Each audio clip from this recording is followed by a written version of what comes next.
So what we wanted to do with this podcast is spend more time on your autonomous strategy.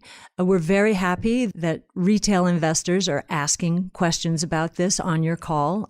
We wish more institutional investors would understand how important this is, not only to your model, but how it's going to change your valuation from today to really software as a service almost. So yes. So maybe, sorry, did you? Yeah, no, absolutely. We can sort of think of our cars maybe long term as being effectively carriers for the autonomy software. Yes. So it's like they're a vehicle, literally and figuratively, for autonomy. That's the software that rides on them. Yes. Yes.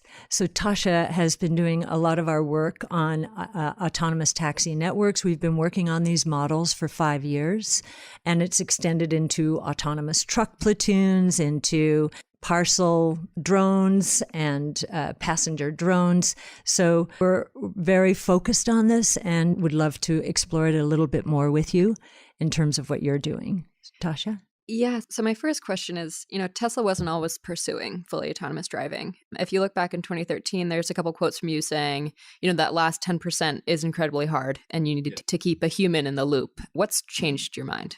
No, I still think the last 10% of autonomy is extremely difficult, or even the last 1% of autonomy is really difficult. I think there's like a couple of things that would be helpful to calibrate with the audience. And if I may go back to one thing, like generally, like for example, if I say we will reach 5,000 cars a week, what I mean is that's the peak production. But then just for reference, if you have peak production of X, then you're going to be like somewhere between 80 and 85% of that for average production through the quarter when taking public holidays and equipment maintenance into account. Then also in defining autonomy or full self-driving, I think we will be feature complete full self-driving this year, meaning the car will be able to find you in a parking lot, pick you up, take you all the way to your destination without an intervention this year. I would say that I'm certain of that. That is not a question mark. However, people sometimes will extrapolate that to mean now it works with 100% certainty, requiring no observation perfectly. This is not the case. Once it is feature complete, then you're sort of kind of the march of nines. Like, how many nines of reliability do you want it to be? And then when do regulators agree that it is that reliable? So there's feature complete for full self-driving this year with certainty. This is something that we control, and I manage autopilot engineering directly every week in detail. So I'm certain of this. Then when will regulators allow us even to have these features turned on with human oversight? That's a variable which we have limited control over.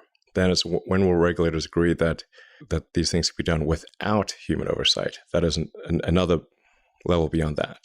So these are externalities we don't quite control.